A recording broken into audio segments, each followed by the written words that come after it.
Hello and welcome. My name is Mark Hamilton. I'm a registered guide and outfitter here in North Dakota.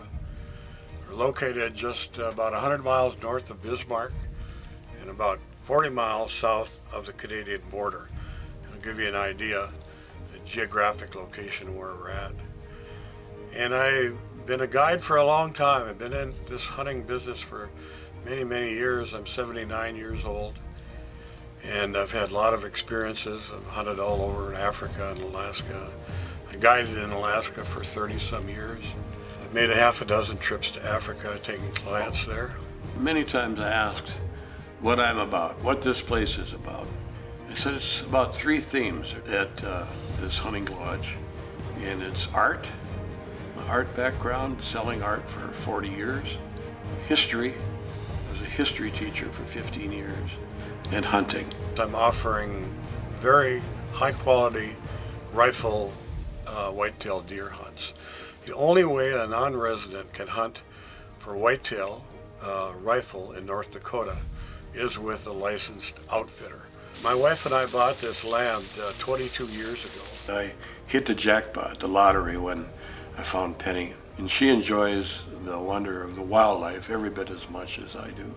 She's been with me, for 54 years now. A wonderful life, of course, that I lived with my dear Penny.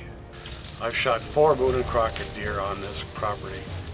This is as good as it gets in North Dakota or almost anywhere. This is really excellent deer hunting here. And I have trail cameras out all the time watching. You can have your deer hunters here and hunt whatever part of the day they want, and then we could go out to the Butte farm and hunt ducks. Come back for an evening deer hunt. You can do it all. We hunt from Banks blinds. This is the Cadillac of hunting blinds. Very popular, excellent blinds. I think it's the best that there is out there. We have heaters in them in November when it gets cold. I have 3 other really good areas that we use for duck hunting. And it's just fabulous duck hunting there. Lots of big water and little potholes here and there. It's one of the favorites, and it's all private land, all posted.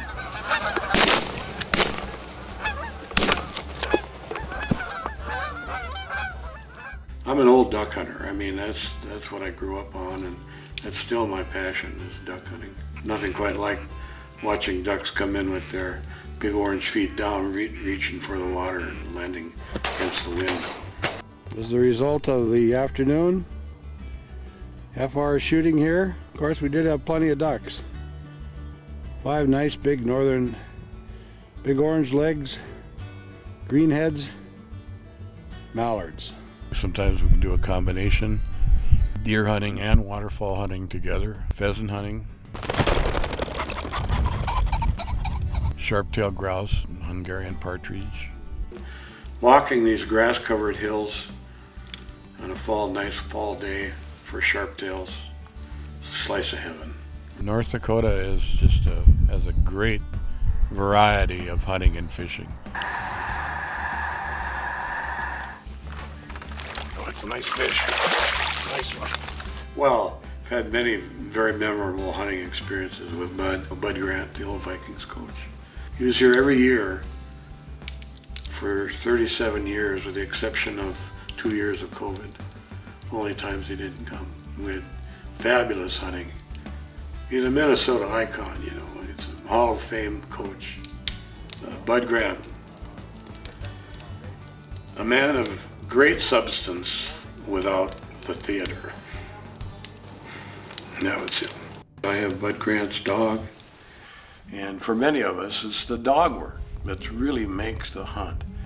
And that's the way it is with me and Lily, and that's the way it was with Bud.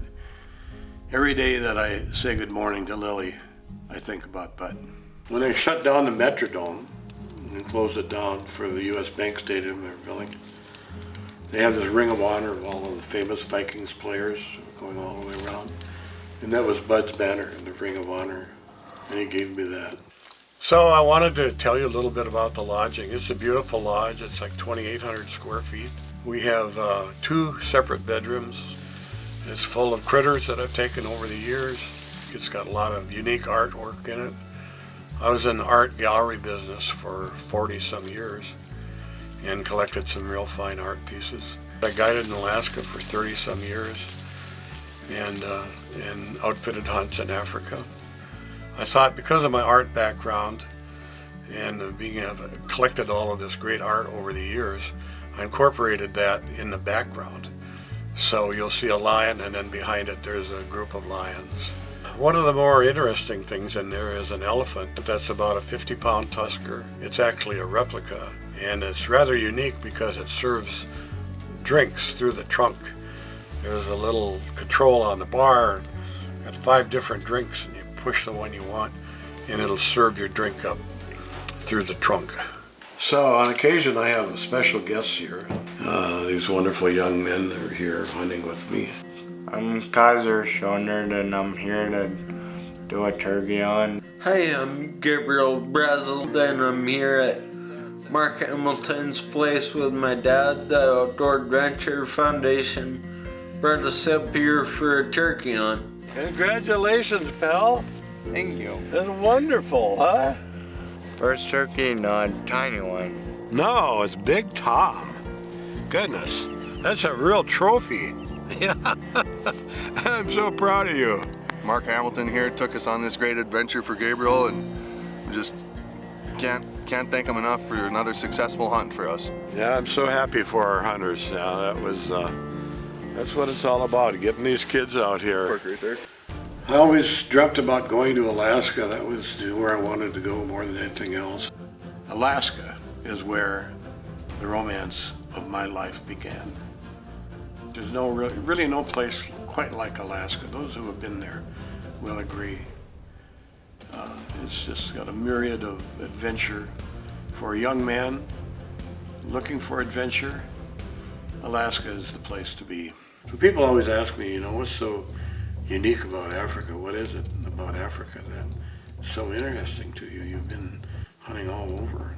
What's so special about Africa? And so I said, well, I wrote a little poem here I'm going to read to you about what Africa meant to me, and it goes like this.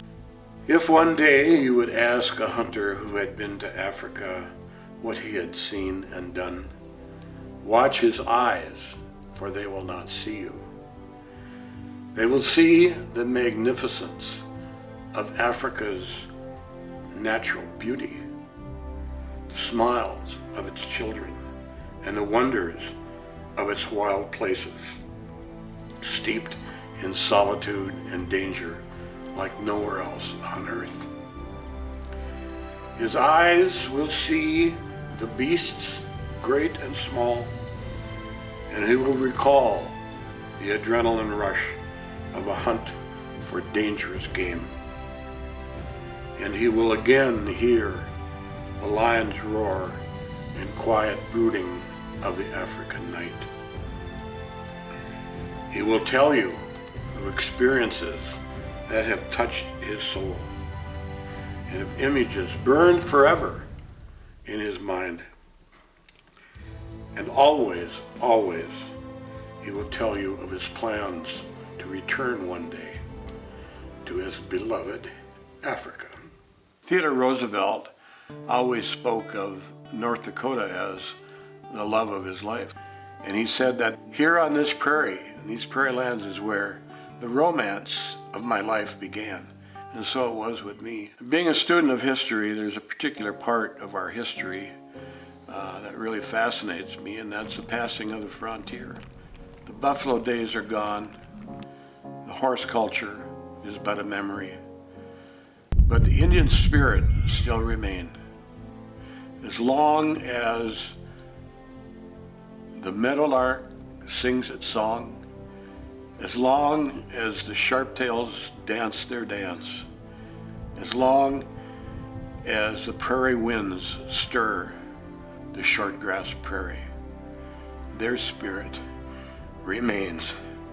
It's here on the North Dakota prairies. People always ask me, what is it about North Dakota that's so special? And I tell people I'm a child of the prairie by birth, but I'm a child of the prairie by choice also. I can't think of anywhere else I would rather be than here in North Dakota. I always say, if you're lucky to be in North Dakota, you're lucky enough.